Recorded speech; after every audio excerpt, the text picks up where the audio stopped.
Directly कि हमें ये बताएं कि कितनी किस्म की जो है वो अपॉर्चुनिटीज अवेलेबल हैं यूएस में।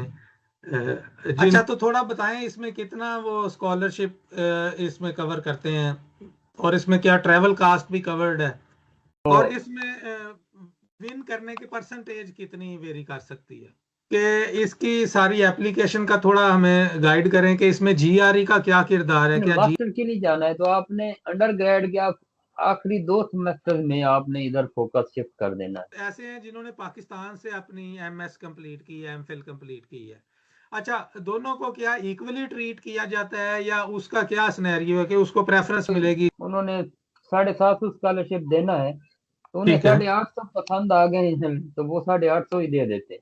अच्छा, ये पावर उनके पास है, के बारे में थोड़ा बताएं कि रेफरेंस लेटर किस तरह वो मैनेज किए जाएं, और वो किस तरह का मैटर वो लिखवाया जाए अपने सुपरवाइजर को रिक्वेस्ट कर। हमें ये बताएं कि जीआरई का स्कोर इसमें कितना मैटर करता है? इसकी डेडलाइन मार्च से मई तक होती है।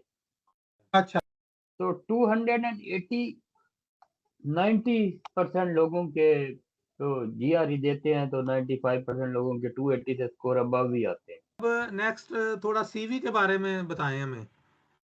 नेक्स्ट पॉइंट आपने लिखा है स्टेटमेंट ऑफ पर्पस, क्या ये रिसर्च प्रपोजल है?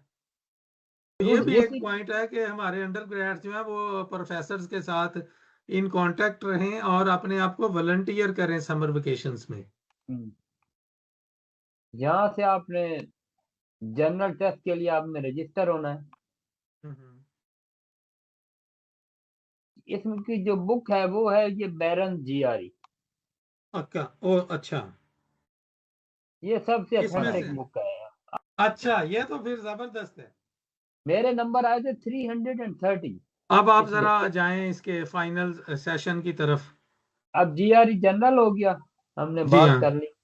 ठीक है। फिर अगली रिक्वायरमेंट है मास्टर डिग्री या बीएस हो, वो तो मतलब लोगों के पास हो गई है। बात। अगर आप देंगे टेस्ट 1-2 महीने तैयारी करके तो आपके 300 से ऊपर ही नंबर आएंगे। करते full bright PhD and master पे, हम्म, तो आप ये देखेंगे इसका करंट स्टेटस क्लोज आ रहा है, क्लोज्ड आ डेडलाइन रहा है। मार्च है।